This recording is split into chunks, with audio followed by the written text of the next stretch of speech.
வியாழக்கிழமை உதய தரிசனம் நிகழ்ச்சியின் இரண்டாவது அம்சத்தோடு இணைந்திருக்கின்றோம். இரண்டாவது அம்சம் என்ன அம்சம்? நாங்கள் ஆரம்பத்திலே உங்களுக்கு நினைவூட்டியிருந்தோம். மருத்துவ பகுதியாகத்தான் அமைய காத்திருக்கிறது. என்னோடு இப்பொழுது கலையகத்தில் ஜேமன் மற்றும் வைத்தியர் இணைந்திருக்கிறார்கள். இருவருக்கும் வணக்கம். வணக்கம். நேரில் அனைவருக்கும் இனிய வணக்கம். இரண்டாவது அம்சத்தினூடாக இணைந்திருக்கின்ற பிரணீதா கூறியது போல மருத்துவ பகுதியாகத்தான் இந்த இரண்டாவது பகுதி உங்களுக்காக வர காத்திருக்கின்றது. ஒருவனுடைய பிறப்பை தீர்மானிப்பது இறைவன் என்று சொல்லுகின்றார்கள் இல்லையா? அப்படிதான் நாங்கள் நம்புகின்றோம். நம்புவது மாத்திரமல்ல, உண்மையும் அதுதான். இந்த மழலை குழந்தைகளினுடைய பிறப்பிலே இந்த ஆட்டிசம் என்ற ஒரு பிரச்சனை வந்ததுக்கு என்ன காரணம் என்பதை வைத்தியர்கள் இதுவரை ஆய்வுகள் செய்தாலும் கூட அதற்கான சரியான முடிவினை காரணத்தை இன்னும் கண்டறியவில்லை. இருந்தாலும் கூட அந்த குழந்தைகளை அப்படியே விட்டுவிட முடியாது அல்லவா? அவர்களுக்காக சில வழிமுறைகள், நடைமுறைகள், அது மாத்திரமன்றி அவர்களை வளர்க்கின்ற விதங்கள், கற்க வைக்கின்ற விதங்கள், இவற்றுக்காக பல செயற்பாடுகளும் செயற்படுத்தப்பட்டு வருகின்றன. இந்த செயற்பாடுகள் மூலமாக நம்மவரில் ஒருவர் சர்வதேச அளவிலே புகழ்பெற்று வி என்ற ஒரு விருதினையும் பெற்றிருக்கின்றார். அந்த விருதை பற்றியும் அவரை பற்றியும் இந்த குழந்தைகளுடைய செயற்பாடுகள் அவற்றை பற்றியும் நாங்கள் இன்றைய தினம் பேசப்போகின்றோம். இன்றைய தினம் நம்மோடு இணைந்திருக்கின்றார் மிக சிறந்த சமூக சேவையாளரும் ஆட்டிசத்தினால் பாதிக்கப்பட்ட குழந்தைகளுக்கு சிறந்த சேவையாற்றி கொண்டு வருவதற்காக ஐக்கிய நாடுகள் சபையினால் யுஎன்ஓவினால் வழங்கப்பட்ட மிக உயரிய விருதான வி விருதினை எமது நாட்டுக்கு பெற்று தந்தவரும் விசேட கல்வி மற்றும் ஆய்வு நிலையத்தின் ஸ்தாபகரும் பெருமதிப்புக்குரிய மருத்துவ கலாநிதி சின்னையா தேவானந்தன் அவர்கள் இன்றைய தினம் நம்மோடு இருக்கின்றார். வணக்கம் டாக்டர். வணக்கம் டாக்டர். சரி, ஜேமன் ஆரம்பத்திலே உங்களை பற்றி அறிமுகப்படுத்துகின்ற பொழுதே நிறைய விடயங்களை கூறியிருக்கிறார் டாக்டர். நாங்கள் நிறைய தினம் முக்கியமாக இந்த ஆட்டிசம் பற்றி தான் நாங்கள் பேசியிருக்கின்றோம். எங்களுக்கு தெரிந்த வகையில் இது ஒரு விசேட தேவைக்குரிய குழந்தைகளில் ஒரு கேரக்டர், ஒரு வகை என்று கூட சொல்லலாம். இருந்தாலும் கூட நிகழ்ச்சியை பார்த்து கொண்டிருப்பவர்கள் ஆட்டிசம் என்றால் என்ன என்பதற்கான ஒரு முழுமையான ஒரு விளக்கத்தை ஒரு வைத்தியரோடாக அறிந்து கொள்ள வேண்டும் என்று ஆசைப்படுவார்கள். ஆகவே அதை பற்றி பகிர்ந்து கொண்டால் ஆரம்பத்தில் பொருத்தமானதாக இருக்கும். நிச்சயமாக ஆட்டிசம் குழந்தைகளை நாங்கள் எடுத்துக்கொண்டோம் என்றால் உண்மையிலேயே இது ஒரு நரம்பியல் சம்பந்தமான ஒரு பிரச்சனையாகும். மூளையின் அசாதாரண வளர்ச்சி காரணமாக இவ்வாறான பிள்ளைகள் உருவாகிறார்கள். இவர்கள் உருவானதற்கு பிறகு இவர்களின் உள மற்றும் பிஹேவியர்ஸ் என்று சொல்லுவார்கள், அவர்களின் செயற்பாடுகளில் மாற்றங்கள் காணப்படுகின்றன. அதாவது இந்த குழந்தைகள், ஆட்டிசம் குழந்தைகளை நாம் எடுத்துக்கொண்டோம். நாங்கள் இப்பொழுது திரையில் காட்சிகளை கூட பார்க்கக்கூடியதாக இருக்கிறது டாக்டர். இது ஒரு ஆட்டிசம் குழந்தையை பற்றிய ஒரு காட்சி உண்டு. அதாவது நான் அதை சொல்ல வந்தேன். இந்த குழந்தைகளை எடுத்துக்கொண்டோம்னா ஆட்டிசம் குழந்தைகள் சாதாரண பிள்ளைகள் போலவே இருப்பார்கள்.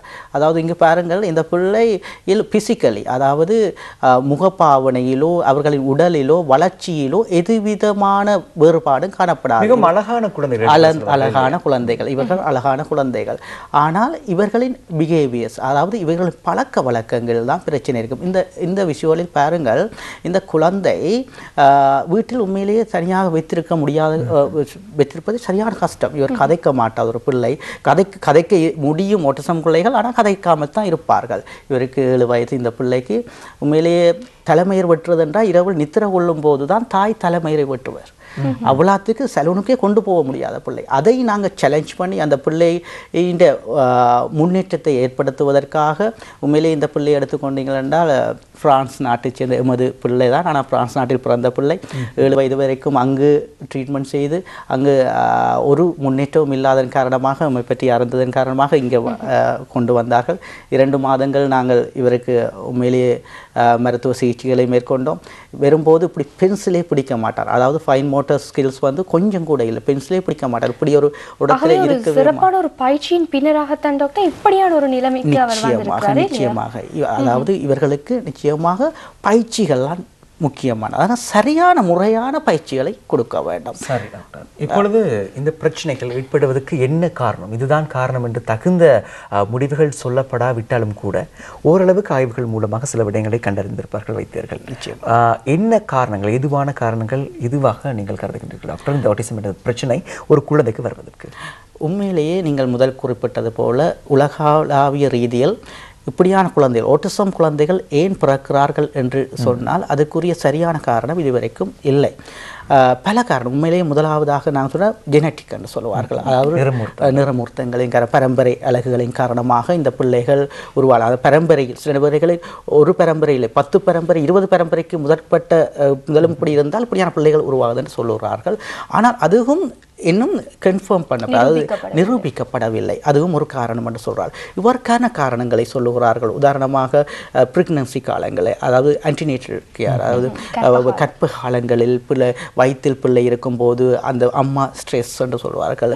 மன உள ரீதியாக பாதிக்கப்பட்டாலோ அல்லது ஏதாவது தேவையில்லாத மருந்து பாவனைகள் காரணமாகவோ அல்லாட்டி அப்படி அந்த காலப்பகுதியில் ஏற்படுகிற சில சிக்கல்களும் இதுக்கு ஒரு காரணமாக இருக்கலாம் என்று சொல்கிறார். அது மாத்திரமன்றி பிள்ளை பிறக்கும் போது, அதாவது செகண்ட் ஸ்டேஜ் ஆஃப் லேபர் என்று சொல்வார்கள், பிள்ளை வெளியில் வரும்போது ப்ரொலாங் டெலிவரி, அதாவது பிள்ளை வருவது கூடிய காலங்கள் நேரம் எடுக்கும் போது அந்த பிள்ளையின் ஆக்சிஜன் சப்ளை, மூளைக்கு போகிற ஆக்சிஜன் சப்ளை குறைதன் காரணமாக இப்படி காரணங்கள் சொல்லுகிறார்கள். ஆனால் சரியான காரணம் இன்னும் கண்டுபிடிக்கப்படவில்லை. இந்த காட்சியை பார்க்கின்ற ஆரம்பத்தில் நாங்கள் பார்த்த அதே குழந்தை தானே டாக்டர்? இல்லை, இது உண்மையிலே இப்படியான ஆட்டிசம் குழந்தைகள் பல பேரை பற்றி நான் காட்சியில் காண்பிக்கப்படுகின்றது. அதாவது பாருங்கள், முதல்ல அந்த பிள்ளையை எடுத்தீங்களா கார் கொடுக்கப்பட்டிருக்கு விளையாடுறதுக்கு. ஒருவர் 3 வீலர் வச்சு கொண்டிருக்கார், ஒருவர் கார் வச்சு கொண்டிருக்கார். ஆனால் அந்த காரை உருட்டி விளையாடுற தன்மை அவர்களிடம் இல்லை. பாருங்க, திருப்பி வச்சு அந்த சில்லத்தான் சுற்றி கொண்டிருந்தவர்கள் முதல் பார்த்தீங்களானே. மற்றது பாருங்கள், இப்போ இந்த பிள்ளை எடுத்தோம் என்றால் அவருக்கு ஒரு அர்த்தம் இல்லை. ஒரு டோல் இருக்குது, ஒரு பெரிய டோல் இருக்குது. அந்த டோலர் எப்படி விளையாடணும்ன்றது அந்த பிள்ளைக்கு தெரியாது. அது சும்மா அவர் அதாவது தங்களை தூண்டுற செயற்பாடுகளை இந்த பிள்ளைகள் எந்த நேரம் செய்து கொண்டிருப்பார்கள். அந்த முதல்ல ஒரு பிள்ளை காட்ட அவர் தேவையில்லாமல் அழுது கொண்டிருப்பார், எந்த நேரம் அழுது கொண்டிருப்பார். இந்த பிள்ளை இதில் பாருங்க, படுத்து கிடக்கிற நித்ரோவில் சிரிக்கிறார். இதில் ஒரு அர்த்தம் இல்லை, அவர் தன் பாட்டில் சிரித்து கொண்டிருப்பார்கள். இப்படியான பிள்ளைகள் அர்த்தம் இல்லாமல் தேவையில்லாமல் சிரிப்பார். பாருங்க, இதில் ஒரு பிள்ளை எடுத்தீங்களா என்றால் பாருங்க, தன் பாட்டில் சுற்றி கொண்டிருக்கிறார். நீங்கள் சொன்னாங்க இந்த பிள்ளை 24 மத்தியாலம் 3 நாள் சுற்றி கொண்டே இருப்பார்.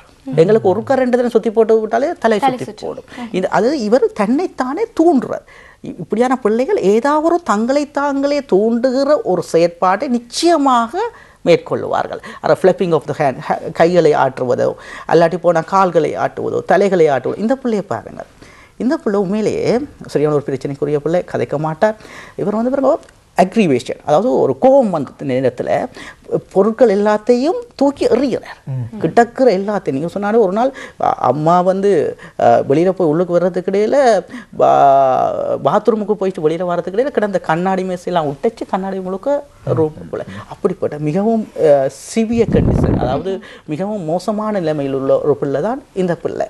அதே போல் ஒவ்வொரு பிஹேவியர்ஸ் பாருங்கள். இந்த பிள்ளை எடுத்துக்கொள்ளுங்கள், பாருங்கள் எப்படி நிற்கிறாருன்னு பாருங்கள். அந்த ஏறி 2 கையேலும் விட்டு காலம் விட்டு போட்டு அப்படியே நிற்கிறார். எங்களால் இப்படி செய்யவுமே இல்லாது. அதாவது பயம்ன்றது இங்கே இல்லை. இவர்களுக்கு பயம். ஒரு வாகனம் வந்த ரோட்டில் அந்த ரோட்டுக்கு அந்த வாகனத்தை விலத்துக்கணும்ன்றது இவர்களுக்கு தெரியாது. அதாவது முக்கியமாக 3 விஷயத்தை குறிப்பிடலாம். அதாவது பர்சன், பிளேஸ், டைம். யாருன்றது அம்மா அப்பா கூட இவரால் இனம் காண முடியாது தன்மை. பிளேஸ், அதாவது எந்த இடங்களில் இருக்கிறோம், இது ஹாஸ்பிட்டலில் இருக்கிறோமா இல்லாட்டி ஒரு வீட்டில் இருக்கிறோமான்ற கூட. நேரம், அதாவது இரவா பகலா. இப்போ இரவில் விட்டால் கூட அவர் நடந்து போய் கொண்டே இருப்பினோம். பாருங்கள், இந்த பிள்ளை ஆக்ஷனை பாருங்கள். ஒரு கோணத்தில் பார்த்து கொண்டிருக்கிறார். மரங்கள் இருந்தால் ஒரு கோணத்தில் போய் அவர் அழகாக பார்ப்பாங்க. சின்ன மேசை இருந்தால் மேசையை போய் அப்படி கோணரை பார்ப்பாங்க. மேசை இருந்து கொண்டு இங்கே பாருங்க, 2 பிள்ளை அங்காலே ஒரு பிள்ளை இஞ்சால இருக்கு. இவர் போய் சேர்ந்து விளையாடுற தன்மை வைக்க இல்லை. அவர் தான் தனியாக தன் பாடலே தன் லோகத்தில் இருக்கிறார். இப்படி இடம் காணப்பட்ட இந்த ஆட்டிசம் பிரச்சனை உள்ள பிள்ளைகள் என்று இடம் காணப்பட்ட பிள்ளைகளிடம் இத்தகைய பிரச்சனைகள் இருப்பதை நீங்கள் வகைப்படுத்துகிறீர்கள் டாக்டர். இப்பொழுது சாதாரணமாக ஒரு பிறந்த ஒரு குழந்தை அது பேசுவதற்கோ அல்லது நடப்பதற்கோ அல்லது தவழ்வதற்கோ காலங்கள் கொஞ்சம் எடுக்கலாம், அது வேறு பிரச்சனை. ஆனால் என்னுடைய பிள்ளைக்கு இத்தகைய பிரச்சனை தான் இருக்கிறது என்பதை ஒரு பெற்றோர் இனம் காண்பது எப்படி டாக்டர்? காரணம் இருக்கிறது. மற்ற சில பிரச்சனைகள், டவுன் சிண்ட்ரோம் போன்ற பிரச்சனைகளில் அவர்கள் வெளித்தோற்றத்தில் இனம் கண்டுவிடலாம். ஆனால் இவர்கள் பார்ப்பதற்கு மற்ற குழந்தைகளை விட மிகவும் அழகான குழந்தைகளும் கூட. ஆனால் பெற்றோர்கள் முதலில் இனம் காண வேண்டும் என்றால் எப்படி டாக்டர்? நல்ல ஒரு கேள்வி கேட்டிருக்கிறோம். எல்லாருக்கும் தேவையான ஒரு விடயம். இதை உண்மையிலேயே நீங்கள் கேட்ட கேள்வியின் மூலமாக, அதாவது ஏர்லி இன்டர்வென்ஷன் என்று சொல்லுவார்கள். சிறு வயதில் இவர்களை அடையாளம் காண்பதன் மூலமாக அவர்களை ஒரு நிலைமைக்கு கொண்டு வர முடியும். ஆகவே முதலாவதாக நாங்கள் அந்த சைல்டு டெவலப்மெண்ட், மைல்ஸ்டோன் டெவலப்மெண்ட் என்று சொல்லுவார்கள். ஒரு பிள்ளை பிறந்தால் அது வயதுக்கேற்ப ஒரு வளர்ச்சி படிமுறைகள் இருக்கும். முக்கியமாக சாதாரண பிள்ளைகளின் வளர்ச்சி படிமுறைகளை எடுத்தோம்னா நாங்கள் 5 வகையாக பிரிக்கலாம். அது முதலாவதாக பிசிக்கல் டெவலப்மெண்ட் சொல்லுவார்கள். அதாவது என்ன, அவர்களும் உடம்பில் ஏற்படுகிற வளர்ச்சிகள், அதாவது உயரத்துக்கு ஏற்ப வெயிட், பாரம் அல்லது தலையின் சுற்றளவு, இதுகளெல்லாம் இந்த ஆட்டிசம் குழந்தைகளிலும் சாதாரணமாக தான் இருக்கும். சாதாரண பிள்ளை வளர்கிற மாதிரி இவர்களும் வளர்ந்து கொண்டே போகிறார். நீங்கள் முதல் சொன்ன மாதிரி அழகான பிள்ளைகளாக இருக்கும். அப்போ ஃபிசிக்கல் டெவலப்மெண்ட்டில் இவர்களுக்கு ஒரு பிரச்சனையும் வராது.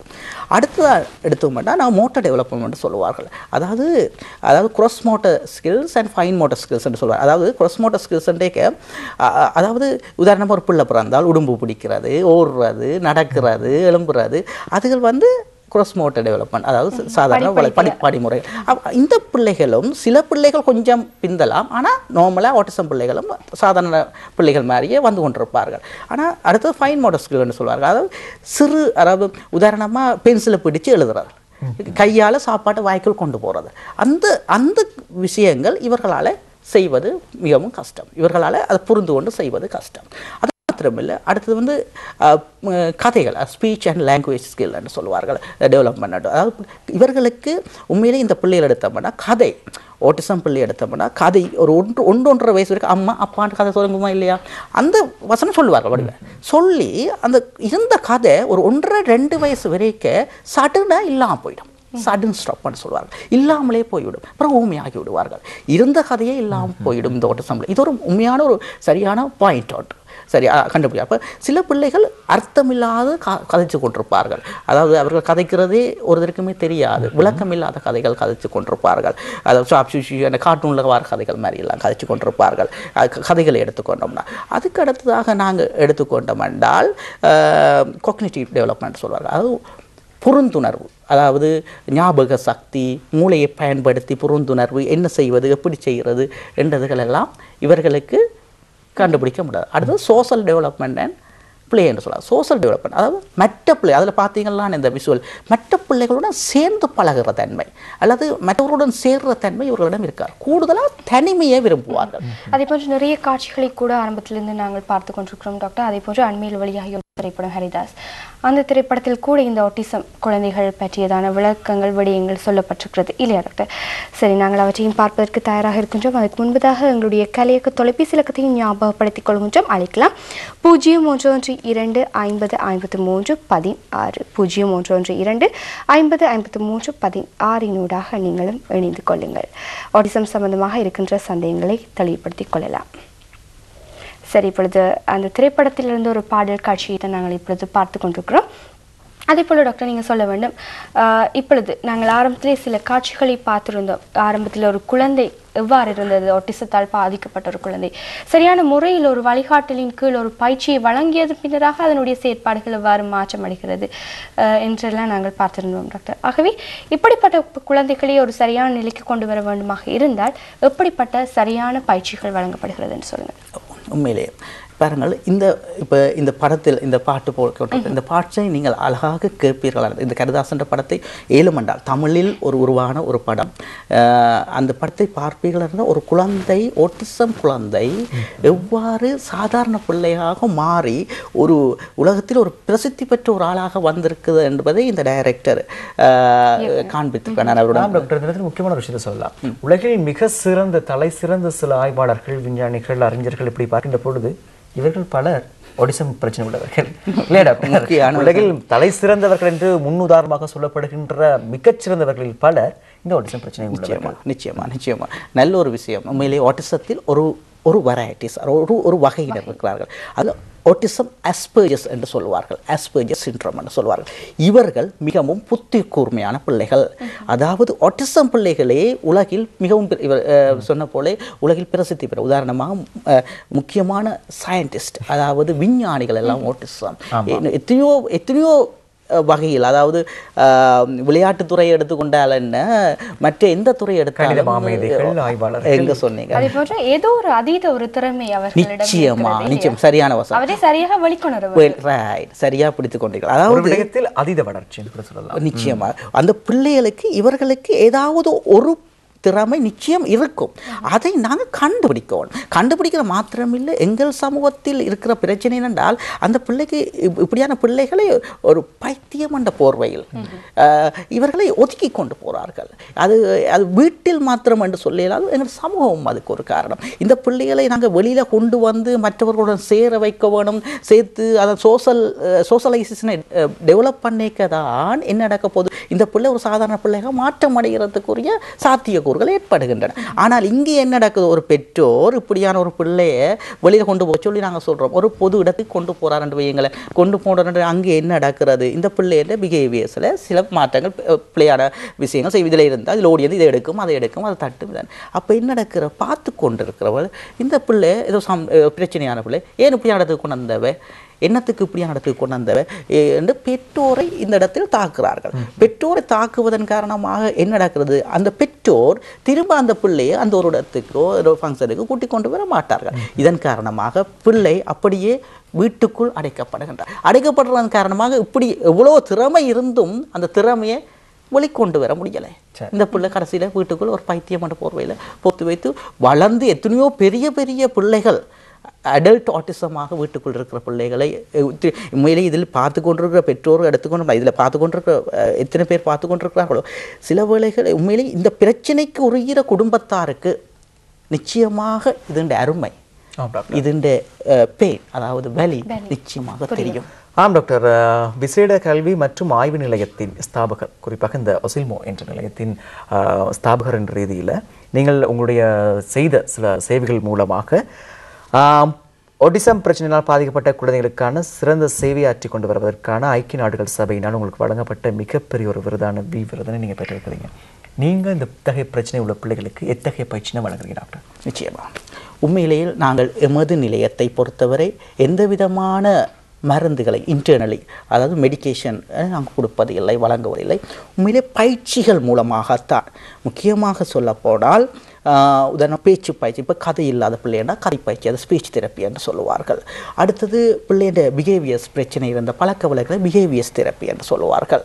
அடுத்தது இந்த பிள்ளைண்ட அன்றாடம் செய்ய வேண்டிய செய்கள், இப்போ உதாரணமாக டாய்லெட்டுக்கு போகணும், பாத்ரூம் போகணும், அந்த சாப்பிட வேணும், அதை ஆக்குபேஷனல் தெரப்பி என்று சொல்லுவார்கள். அடுத்தது இந்த பிள்ளைகள் கூடுதலான பிள்ளைகளை எமது அனுபவத்தின் மூலம் மியூசிக், அதாவது சங்கீதத்தில் இவர்கள் கூடுதல் இசையில் கூடுதலாக மியூசிக் தெரப்பி என்று சொல்வார்கள். அடுத்தது எஜுகேஷனல், ஸ்பெஷல் எஜுகேஷனல் தெரப்பி என்று சொல்லி இந்த தெரப்பி சிஸ்டங்கள், அதாவது சிகிச்சை முறைகள் மூலமாக இவர்களை முடியுமான அளவுக்கு ஒரு பிள்ளை, இப்போது உதாரணமாக ஒரு ஆட்டிசம் பிள்ளை எடுத்தோம்னா அந்த பிள்ளைக்கு செய்கிற சிகிச்சை அடுத்த பிள்ளைக்கு செய்யலாம் என்று சொல்லலாம். அதாவது பிள்ளைக்கு பிள்ளை அந்த பயிற்சி முறைகள் நிச்சயம் மாறுபடும், அதுக்கேற்ற மாதிரி. ஏன்னா ஆட்டிசம் என்றது ஒரு ஸ்பெக்ட்ரம் டிசார்டர், அதாவது பிள்ளைக்கு பிள்ளை பிரச்சனையும் வேறுபடுகிறது, அதே போன்ற பயிற்சியும் நிச்சயமாக. ஆட்டிசம் என்ற ஒரு வசனம் தான், அதுக்கு கீழே இருக்கிற ஒவ்வொரு பிள்ளையும் ஒவ்வொரு விதம். நான் ஒரு காலம் ஒரு பிள்ளையோட ஒரு பிள்ளை ஒப்பிடவே முடியாது. ஆகவே இந்த இடத்தில் நாங்கள் உண்மையிலேயே எமது பெற்றோர், அந்த பிள்ளைகளின் பெற்றோருடன் நாங்கள் சேர்ந்து இது ஒரு டீம் ஒர்க் என்று நாங்கள் சொல்லலாம். உண்மையிலே நாங்கள் எவ்வளவு பயிற்சிகளை கொடுக்குறோம், அதே போல் பெற்றோர் வீட்டில் கூட்டிக் கொண்டு அதை சரியாக செய்ய வேணும். அப்படி பெற்றோரும் எம்மோடு சேர்ந்து ஒத்துழைக்கிற பெற்றோர்களின் பிள்ளைகள் கூடுதலான முன்னேற்றங்களை காண்பிக்கின்றார்கள். ஆகவே தான் இங்கே என்ன சொல்ல விளைக்கிறேன்னா, முக்கியமாக சிறு வயதில் கண்டுபிடியுங்கள். 1.5 வயசு 2 வயசு வரைக்கும் ஒட்டிசம் பிள்ளையை நாங்கள் இனம் காண முடியும். அதை மிஸ் பண்ணாதீர்கள். சில கூடுதலான குடும்பங்களில் என்ன நடக்குதுன்றா, அவன் போக கதைப்பான், 5 வயசு அவன் பக்கத்து வீட்டுக்காரன் 5 வயசுலான கதைச்சவன் என்று சொல்லி என்ன நடக்குது, கவலையினம் என்றும் சொல்லலாம், கவனமீனம் என்று சொல்லலாம்.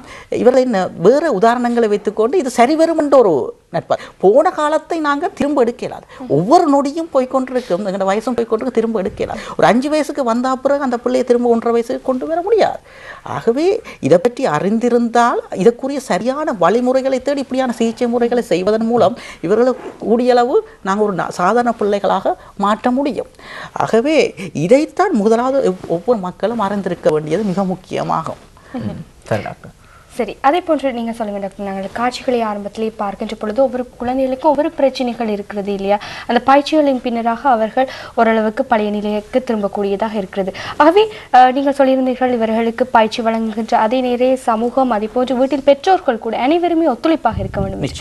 ஆகவே நிகழ்ச்சியை நிறைவு செய்கின்ற நேரம் கூட நெருங்கி இருக்கிறது. இந்த வேளையில் பெற்றோர்கள் எவ்வாறு அவர்களுக்கு ஒத்துழைப்பாக இருக்க வேண்டும், அவர்கள் எப்படியான முயற்சிகள் எடுக்க வேண்டும் என்று நிச்சயமா பெற்றோரை எடுத்துக்கொண்டோம் என்றால் இதில் பார்த்துக்கொண்ட பெற்றோர் இப்படியான பிரச்சனை இருந்தால் இந்த பிள்ளைகளை தனிமைப்படுத்தார்கள், ஒரு காலம் தனியே இருக்க விடாதீர்கள். இவர்களுடன் சடு அதன் நிழல் போல இவர்களுக்கு பின்னாலே இருங்கள். இவர்களை பொது இடங்களுக்கு கூட்டிச் செல்லுங்கள், பார்க்குக்கு கூட்டிக் கொண்டு போங்கள், அவர்களுடன் சேர்ந்து விளையாட விடுங்கள், மற்ற பிள்ளைகளுடன் சேர விடுங்கள். வீட்டிலே உதாரணமாக சாப்பிட்ற மட்டும் வைங்களேன், சாப்பிடும்போது இந்த பிள்ளைக்கு வேறையா கூட்டிக் கொண்டு சாப்பாடு கொடுக்காது. அந்த பிள்ளை கொட்டும், அந்த சாப்பாட்டு எடுத்தெறியும், பிரச்சனை இருக்கும் தான்.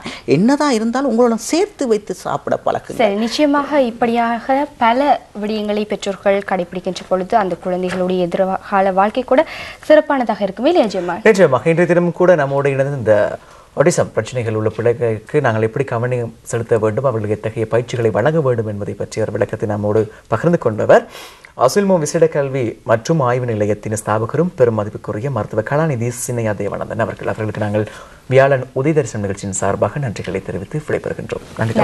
நன்றி. உண்மையிலேயே நான் ஒரு சின்ன விஷயத்தை கொடுப்பேன். இப்படியான இன்டர்வென்ஷன் ப்ரோக்ராம், அதாவது நீங்கள் இப்படியான ப்ரோக்ராம் செய்கிறது ஏனென்றால் இந்த இப்படியான பிள்ளைகளை கண்டறிகிறது முக்கியமான விடயம். யாராவது உண்மையாக டீச்சர்ஸ் இதில் முக்கியம். அப்போ எந்த அதிபர்களோ டீச்சர்களோ இப்படியான ப்ரோக்ராம் தேவையாக இருந்தால் கண்டக்ட் பண்ணுவதன் மூலமாக இதை வெளிக்கொண்டு வர்றதுக்கு நீங்கள் உண்மையிலேயே ஐச்சனலும் எங்கள் தயாரிப்பாளர் பிரதீப்புக்கும் இந்த இடத்தில் நான் மிகவும் நன்றி கடன்பட்டவனாக இருக்கிறேன். நிச்சயமாக இத்தகைய கலந்துரையாடல் ஏற்பாடு செய்த நம்ம தயாரிப்பாக கண்டிப்பாக இந்த இடத்தில் நன்றி சொல்லித்தான் ஆக வேண்டும். சரி, மூன்றாவது அம்சத்துக்குள் இணைந்து கொள்வோம் மணி செய்திகளை தொடர்ந்து.